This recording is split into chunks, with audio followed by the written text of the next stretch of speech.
কখনো কি মনে হয়েছে আপনি খুব ব্যস্ত কিন্তু খুব ফলপ্রসূ নন? দিন শেষে ক্লান্তি আছে কিন্তু তৃপ্তি নেই। মিটিং আছে, কাজ আছে, দায়িত্ব আছে, তবুও ভিতরে কোথাও যেন একটা শূন্যতা। আমরা অনেকেই সাফল্য চাই, কিন্তু সাফল্য বলতে আমরা আসলে কি বুঝি? অর্থ, পদ, প্রভাব, নাকি শান্ত মন, গভীর সম্পর্ক আর স্থির আত্মবিশ্বাস? আজ যে বইটি নিয়ে আমরা কথা বলবো সেটি কোনো দ্রুত সাফল্যের রেসিপি নয়। এটি এমন এক বই যা আপনার চিন্তার ভিত্তি বদলে দিতে পারে, আপনার সিদ্ধান্ত নেওয়ার ধরন বদলে দিতে পারে, আপনার সম্পর্কের মান বদলে দিতে পারে। এই বইটি আমাদের শেখায় কার্যকর মানুষ হওয়া মানে শুধু কাজের দক্ষতা নয়, বরং চরিত্রের শক্তি। বইটির নাম the 7 habits of highly effective people, লেখক স্টিফেন আর কোভি। এই বইটি প্রথম প্রকাশিত হয়েছিল ১৯৮৯ সালে। তারপর থেকে এটি হয়ে উঠেছে ব্যক্তিত্ব উন্নয়ন ও নেতৃত্ব বিষয়ে বিশ্বের অন্যতম প্রভাবশালী বই। কোভি ছিলেন একজন শিক্ষাবিদ, গবেষক এবং নেতৃত্ব পরামর্শদাতা। কিন্তু তার লেখার শক্তি ছিল একেবারে আলাদা। তিনি শুধু কৌশল শেখাননি, তিনি শিখিয়েছেন চিন্তার ধরন। তিনি আমাদের নিয়ে গেছেন ভেতরের পরিবর্তন থেকে বাইরের প্রভাবের দিকে। এই বইটি ৭টি অভ্যাস নিয়ে কথা বলে, কিন্তু এগুলো আলাদা আলাদা কৌশল নয়, এগুলো একসাথে মিলিয়ে তৈরি করে একটি পূর্ণাঙ্গ জীবন দর্শন। আজকের পৃথিবীতে যেখানে দ্রুত ফলের লোভ আমাদের ঘিরে রাখে, এই বইটি আমাদের থামতে শেখায়, নিজেকে দেখতে শেখায়, নিজেকে গড়তে শেখায়। এই রিভিউটি শোনার একটি ছোট্ট উপায় আছে। এটি দ্রুত শুনে শেষ করার জন্য নয়, এটি এমনভাবে শুনুন যেন আপনি নিজের জীবনের আয়নায় তাকাচ্ছেন। প্রতিটি অভ্যাস শুনে নিজেকে জিজ্ঞেস করুন, আমি কি এইভাবে বাঁচছি, নাকি আমি শুধু প্রতিক্রিয়া জানিয়ে যাচ্ছি? এই আলোচনায় আমরা অধ্যায়গুলোকে যৌক্তিকভাবে সাজিয়ে দেখব, ব্যক্তিগত জয় থেকে শুরু করে সামাজিক জয়, তারপর স্থায়ী উন্নতির পথে। ধীরে শুনুন, চিন্তা করুন আর অনুভব করুন, কারণ এই বইটি কেবল পড়ার জন্য নয়, এটি বাঁচার জন্য। হ্যাবিট 1, বি প্রোঅ্যাক্টিভ, নিজের জীবনের দায়িত্ব নিজে নেওয়া। কবির প্রথম অভ্যেসটি খুবই সরল কিন্তু গভীর। প্রোঅ্যাক্টিভ হওয়া মানে শুধু আগ্রাসী হওয়া নয়, এর মানে হল পরিস্থিতি নয়, আপনি আপনার প্রতিক্রিয়া বেছে নেবেন। আমাদের জীবনে অনেক কিছুই আমাদের নিয়ন্ত্রণে নেই। আবহাওয়া, অর্থনীতি, অন্যের আচরণ, অফিসের রাজনীতি, এগুলো আমাদের বাইরে, কিন্তু আমাদের প্রতিক্রিয়া, সেটা সম্পূর্ণ আমাদের হাতে। কবি বলেন, মানুষকে আলাদা করে তোলে তার স্বাধীন ইচ্ছাশক্তি। উত্তেজনা আর প্রতিক্রিয়ার মাঝখানে একটি ছোট ফাঁক থাকে, সেই ফাঁকেই থাকে আমাদের স্বাধীনতা। যদি আমরা সবসময় বলি, ওর জন্য আমি রেগে গেলাম, পরিস্থিতির কারণে আমি ব্যর্থ, তাহলে আমরা আমাদের শক্তি অন্যের হাতে তুলে দিচ্ছি। প্রোঅ্যাক্টিভ মানুষ বলেন, আমি কি করতে পারি, আমি কিভাবে আরও ভালোভাবে সাড়া দিতে পারি। বাস্তব জীবনে এটি কেমন? অফিসে কেউ আপনাকে অন্যায়ভাবে সমালোচনা করল, আপনি হয়তো সঙ্গে সঙ্গে ক্ষুব্ধ হলেন, কিন্তু প্রোঅ্যাক্টিভ মানসিকতা বলবে, আমি কি শেখার কিছু পাচ্ছি, আমি কি শান্ত থেকে বিষয়টি সামলাতে পারি। এই অভ্যেস আমাদের শেখায়, শক্তি বাইরে নয়, শক্তি ভিতরে। এটাই ব্যক্তিগত জয়ের প্রথম ধাপ। Habit 2, begin with the end in mind, শেষ লক্ষ্য সামনে রেখে শুরু করা। অনেক মানুষ খুব ব্যস্ত, কিন্তু তারা কোথায় যাচ্ছে তা পরিষ্কার নয়। কবি বলেন, সব কিছু দুইবার সৃষ্টি হয়, প্রথমে মনে, তারপর বাস্তবে। আপনি যদি জীবনের জন্য কোনো স্পষ্ট নকশা না বানান, তাহলে অন্যের নকশায় আপনি জড়িয়ে যাবেন। এই অভ্যেস আমাদের আহ্বান জানায় নিজের জীবনের জন্য একটি ব্যক্তিগত মিশন তৈরি করতে। আপনি কেমন মানুষ হতে চান? আপনার পরিবার আপনাকে কিভাবে স্মরণ করুক চান? আপনার সহকর্মীরা আপনার সম্পর্কে কি বলুক চান? শেষ দৃশ্য কল্পনা করুন, তারপর আজকের দিনটি সাজান। এটি শুধু লক্ষ্য নির্ধারণ নয়, এটি মূল্যবোধ নির্ধারণ। বাস্তব জীবনে যদি আপনার জীবনের কেন্দ্রে শুধু অর্থ থাকে, তাহলে অর্থ হারালে আপনি ভেঙে পড়বেন। কিন্তু যদি আপনার কেন্দ্রে থাকে নীতি, চরিত্র, সততা, তাহলে ঝড় এলেও আপনি টিকে থাকবেন। এই অভ্যেস আমাদের ভাসমান জীবন থেকে মুক্ত করে, আমাদের দিক নির্দেশনা দেয়। Habit 3, put first things first, গুরুত্বপূর্ণকে অগ্রাধিকার দেওয়া।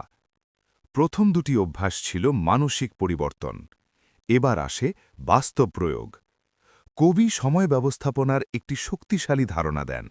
সব কাজ সমান নয়।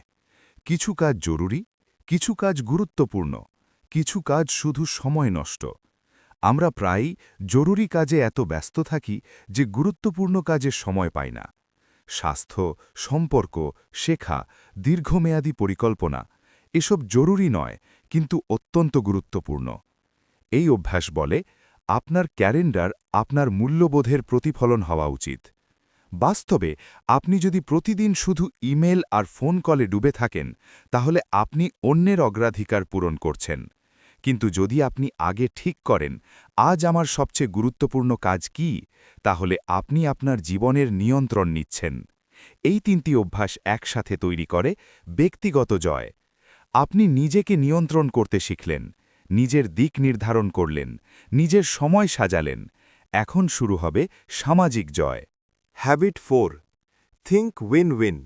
সবাই জিতুক এমন মানসিকতা। অনেকেই মনে করেন জীবন একটি প্রতিযোগিতা, আমি জিতলে তুমি হারবে। কবি বলেন এটি অভাবের মানসিকতা। প্রাচুর্যের মানসিকতা বলে দুজনেই জিততে পারে। থিঙ্ক উইন উইন মানে দুর্বল হওয়া নয়, এটি দৃঢ়তা ও সহমর্মিতার সমন্বয়। অফিসে আলোচনা হচ্ছে, আপনি শুধু নিজের সুবিধা দেখলে সম্পর্ক ভেঙে যাবে। কিন্তু যদি এমন সমাধান খুঁজেন যেখানে উভয় পক্ষ সম্মানিত থাকে, সেখানে দীর্ঘমেয়াদী সাফল্য তৈরি হয়। এই অভ্যাস আমাদের শেখায় বিশ্বাস তৈরি করতে। বিশ্বাস ছাড়া কোনো সম্পর্ক স্থায়ী নয়, আর সম্পর্ক ছাড়া কোনো প্রকৃত সাফল্য নেই। হ্যাবিট 5 ও 6, seek first to understand, then to be understood, এবং সিনার্জাইজ, গভীর বোঝাপড়া ও সম্মিলিত শক্তি। কবির মতে বেশিরভাগ মানুষ শোনে উত্তর দেবার জন্য, বোঝার জন্য নয়। আমরা যখন কথা বলি আমরা প্রায়ই নিজেদের ব্যাখ্যা দিতে ব্যস্ত থাকি, কিন্তু সত্যিকারের যোগাযোগ শুরু হয় যখন আমরা মন খুলে শুনি। হ্যাবিট 5 আমাদের শেখায় প্রথমে বুঝুন, তারপর নিজেকে প্রকাশ করুন। এটি সম্পর্ককে গভীর করে, সংঘাত কমায়, বিশ্বাস বাড়ায়। হ্যাবিট 6, সিনার্জাইজ, এর মানে একসাথে এমন কিছু সৃষ্টি করা যা একা সম্ভব নয়। দুইটি ভিন্ন মত সংঘর্ষ নয়, সম্ভাবনা। যখন আমরা অন্যের দৃষ্টিভঙ্গিকে সম্মান করি তখন নতুন সৃজনশীল সমাধান জন্ম নেয়। এই দুই অভ্যাস মিলে তৈরি করে সামাজিক জয়। আপনি শুধু সফল নন, আপনি প্রভাবশালী। আপনি একা নন, আপনি সংযুক্ত। হ্যাবিট 7, শার্পেন দ্য স, নিজেকে ধারালো রাখা। কবি শেষ অভ্যেসে আমাদের একটি খুব সাধারণ কিন্তু গভীর চিত্র দেন। ধরুন একজন কাঠুরে সারাদিন গাছ কাটছে, তার কুঠার ভোঁতা হয়ে যাচ্ছে, কিন্তু সে থামছে না। সে ভাবছে থামলে সময় নষ্ট হবে। ফলাফল আরও বেশি পরিশ্রম, কম ফল। শার্পেন দ্য স মানে হল নিজেকে নিয়মিত নবায়ন করা। শারীরিকভাবে শরীরের যত্ন, মানসিকভাবে পড়াশোনা, শেখা, চিন্তা, আবেগগতভাবে সম্পর্কের যত্ন, আধ্যাত্মিকভাবে নিজের নীতির সাথে সংযোগ। এই চারটি মাত্রা একে অপরের সাথে যুক্ত। একটি দুর্বল হলে অন্যগুলোও ক্ষতিগ্রস্ত হয়। আমরা প্রায়ই ভাবি বিশ্রাম মানেই অলসতা, কিন্তু সচেতন পুনর্নবীকরণ হল দীর্ঘমেয়াদী কার্যকারিতার ভিত্তি। এই অভ্যেস আমাদের শেখায় নিজেকে উপেক্ষা করলে কোনো সাফল্য স্থায়ী হয় না। এখন যদি পুরো বইটির দিকে তাকাই, দেখি এটি কৌশলের বই নয়, এটি চরিত্রের বই।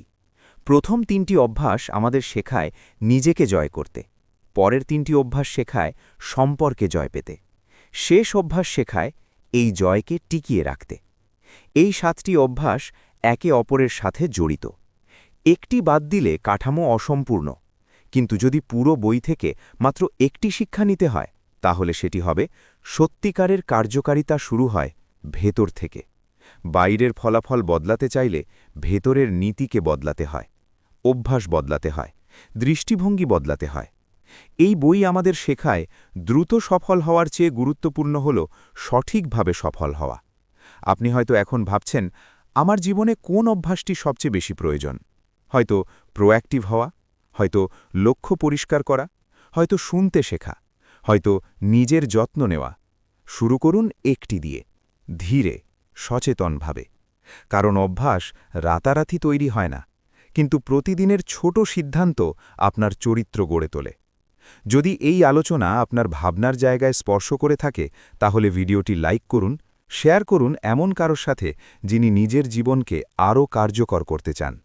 চ্যানেলটি সাবস্ক্রাইব করুন গভীর চিন্তাশীল বই আলোচনা ও আত্ম-উন্নয়নের আরও ভিডিওর জন্য।